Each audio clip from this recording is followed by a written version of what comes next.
Alors salut à tous, dans cet item 7.1 on vous demande de définir un acide au sens de Bronsted et ensuite d'écrire la demi-équation acido-basique correspondante. Alors je vous laisse à peu près une minute pour écrire cela. Alors un acide noté AH est une substance capable de céder un proton H+ pour se transformer en sa base conjuguée notée A-. Et la demi-équation acido-basique correspondante, c'est AH, c'est-à-dire l'acide, qui donne A-, c'est-à-dire sa base conjuguée, et qui donne aussi un proton H+, puisqu'il le cède, comme c'est indiqué ici. Alors, remarquez bien que l'acide conjugué possède un hydrogène supplémentaire par rapport à la base conjuguée. Sachez également que A- ou AH ne sont que des notations, hein. Par exemple, A- ne signifie pas que l'ion basique conjugué, enfin que la base conjuguée, pardon, est nécessairement négative, hein, sachez-le. Alors, dans l'item 7.2, on demande de définir une base au sens de Bronsted et ensuite d'écrire la demi-équation acido-basique correspondante. Bon, c'est comme la question précédente, vous avez une minute.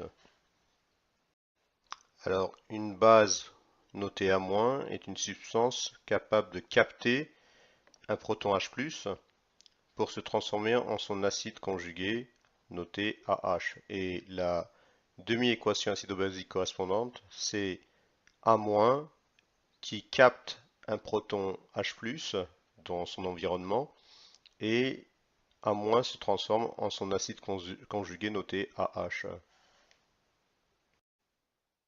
Alors, dans l'item 7.3, on vous donne deux couples. Donc un premier couple ici noté A1H ou slash A-, et un deuxième couple ici noté A2H A2-. On vous demande d'écrire l'équation acido-basique correspondante. Pareil, vous avez une minute. Alors pour la correction, vous avez l'acide voilà, d'un des couples euh, qui va réagir avec la base du deuxième couple. Et en réagissant, cet acide, puisque c'est un acide, il va céder l'ion H+ à la base A2-, qui va la récupérer puisque c'est une base. Et donc on va obtenir la base conjuguée du premier acide. Cette base conjuguée, donc c'est A1-, comme c'est indiqué ici. Et puisque A2 a récupéré l'ion H+, il va se transformer en son acide conjugué, c'est-à-dire A2H. Alors une remarque importante à noter que un couple acide-base se note donc, on met toujours en fait dans le couple l'acide à gauche et sa base conjuguée à droite. Deuxième remarque dont j'ai déjà parlé, vous remarquez que dans un couple acide-base, pour passer de l'acide à la base, il suffit de retirer un ion H+ à l'acide.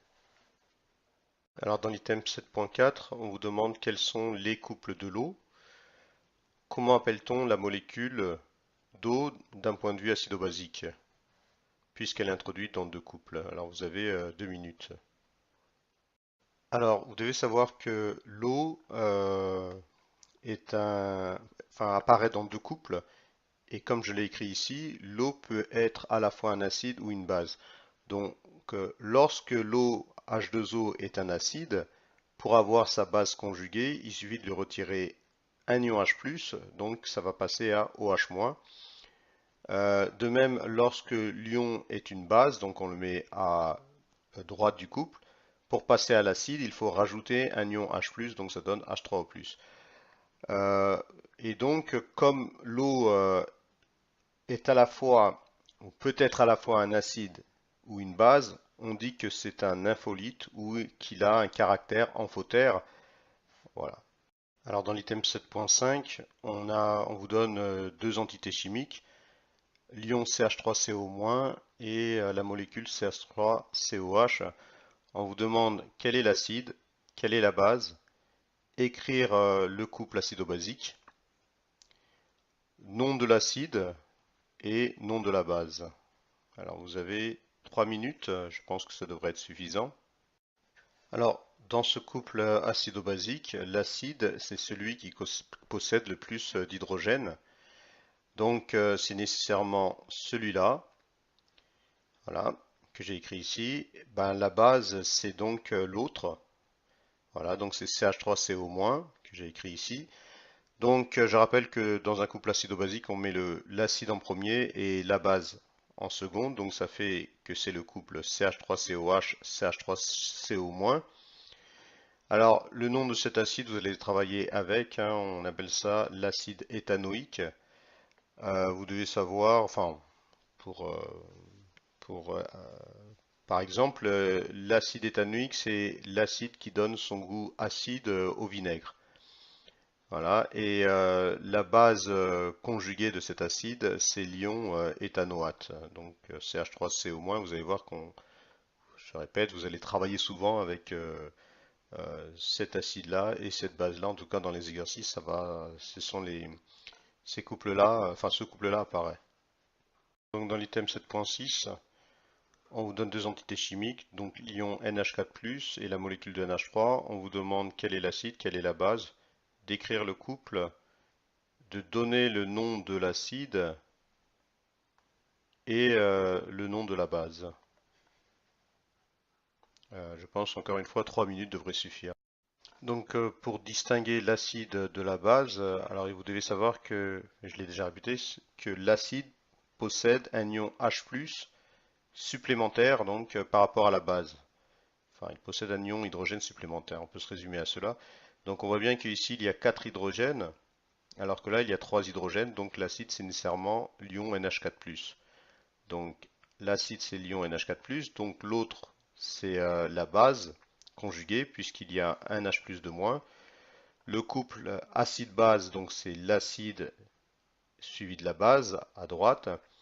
Alors le nom de l'acide, c'est-à-dire le nom de NH4+, c'est l'ion ammonium. Et le nom de la base, on appelle ça l'ammoniac.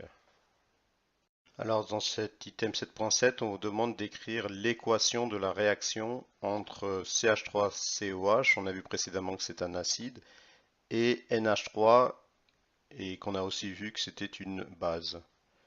Donc vous avez 2 minutes pour faire cet item. Alors dans l'item 7.3, on avait vu que l'acide d'un couple réagit avec la base du deuxième couple. Cet acide se transforme en sa base conjuguée et la base conjuguée du deuxième couple se transforme en son acide conjugué. Donc cela donne, dans notre cas de figure, étant donné qu'on avait vu que CH3COH était l'acide d'un couple, CH3COH, CH3CO-, donc on a l'acide qui réagit avec la base d'un autre couple qui est ici NH3. Et cet acide donc se transforme en sa base conjuguée, il suffit de lui retirer un ion H+, donc ça donne CH3CO-. Et la base du deuxième couple se transforme en son acide conjugué en lui ajoutant cet ion H+, qui a été récupéré de CH3COH. Donc voilà l'équation finale de la réaction. Voilà.